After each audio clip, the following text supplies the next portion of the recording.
I'm using like this really shitty stand on my Nikon 100. It's like super difficult to lock onto things. It's like a cheap $160 stand. I mean, it's a lot for me, but comparing the price of the camera's like what? I guess that not that much either. It's like 800 bucks, 900 bucks when I got it, but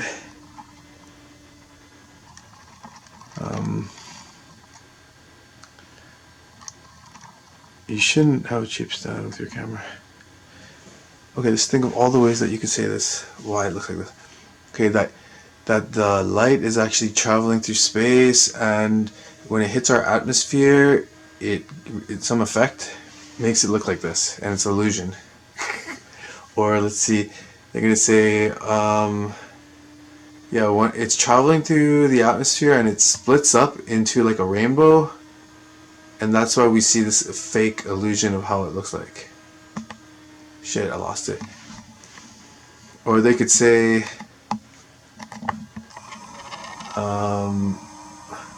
the sun's radiation is affecting the sunlight and giving it this kind of illusion.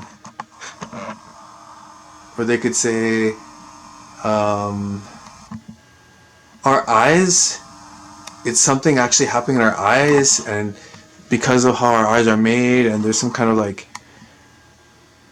our eyes are like, it's like an optical illusion with our eyes, the way our eyes are designed, because the object's so far away, like the light gets kind of mixed up in the eye, and it's hard for the brain to like pick up the exact color, but really it's blue, like they say it is. It's like a blue double binary star. This is serious, actually. It's made of two stars supposed to be rotating on each other. But does that look like a ball of burning gas to you? They said that they can detect the elements of the star by the gases that are burning, the colors that are burning,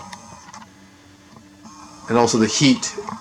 What you see in the heat is the heat. Or they could say, oh yeah, it's actually a problem with the camera, like the way that the cameras are designed, that it's not really picking up true color, and you have to use a special radiation to pick it up. That's probably that's what they always say, I think.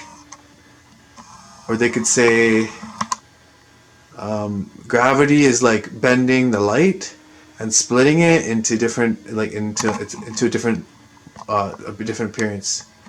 Or they could say, blue shift, the star's moving away from us, so blue shift and red shift affect the color that we see, but really it's an illusion. Or they could say,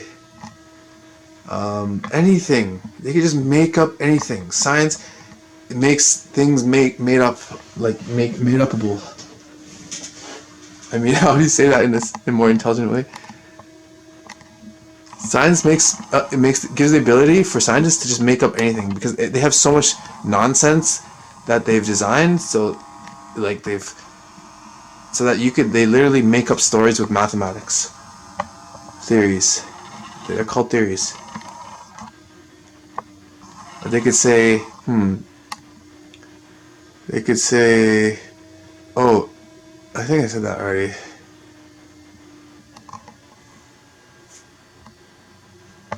Or one guy's like, I asked him, why does the starlight travel from so far away? And he's like, there's no atmosphere in space, so there's nothing for the particles to reflect, like bounce off of, some bullshit like that. Like, dude, shut the fuck up, man. I don't give a fuck if there's atmosphere or not. In a vacuum, even if the thing was 1,000,000 miles away, you wouldn't be able to see it, okay? It would just be black. It would just be still pitch black. That is so stupid.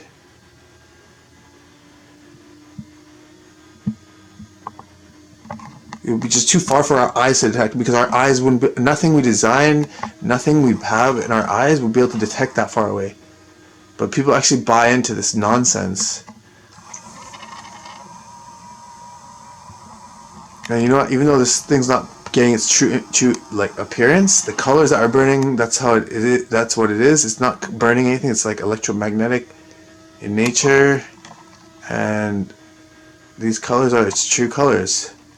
It's not an illusion.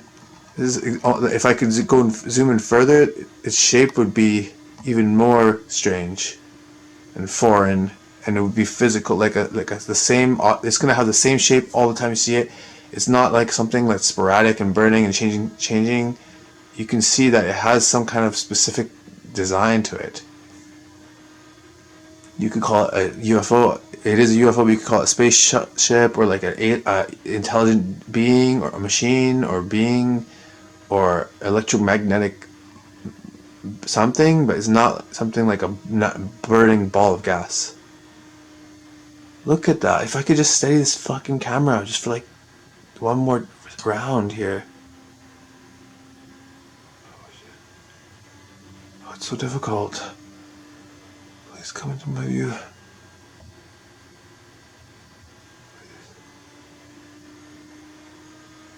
Where are you? I love you. I love you, God.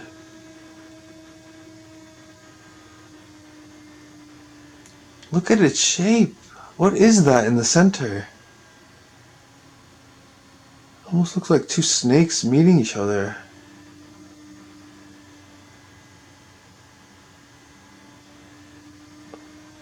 I don't know what it is, but I know it's an intelligent machine. An angel maybe, or I think the stars are called angels in the original King James Bible.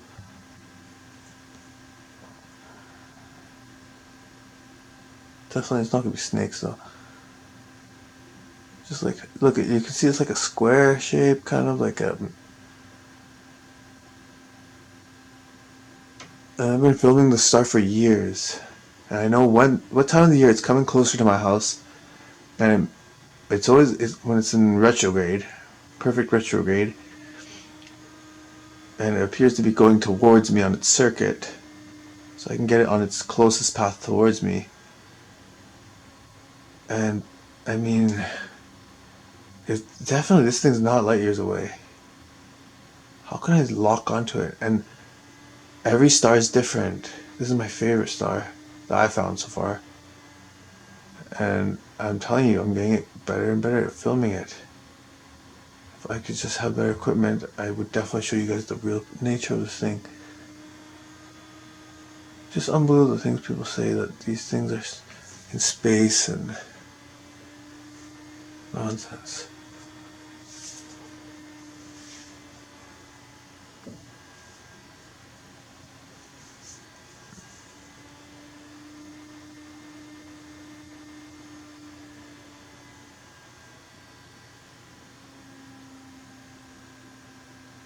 I wish I could see it more clear. What is it? I've been wondering for like years now. Its true like appearance.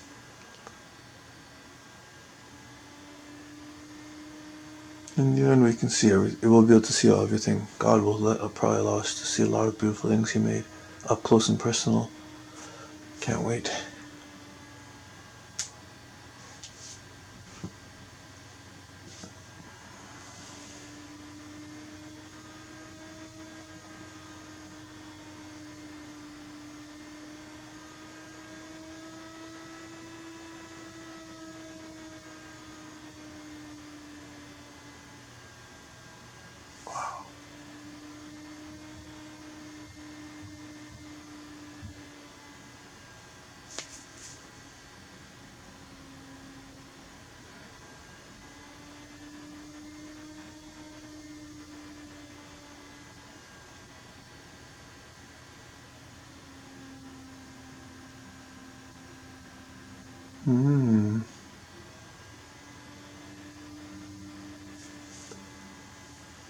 It's not as low as I'd like it to be in the sky though.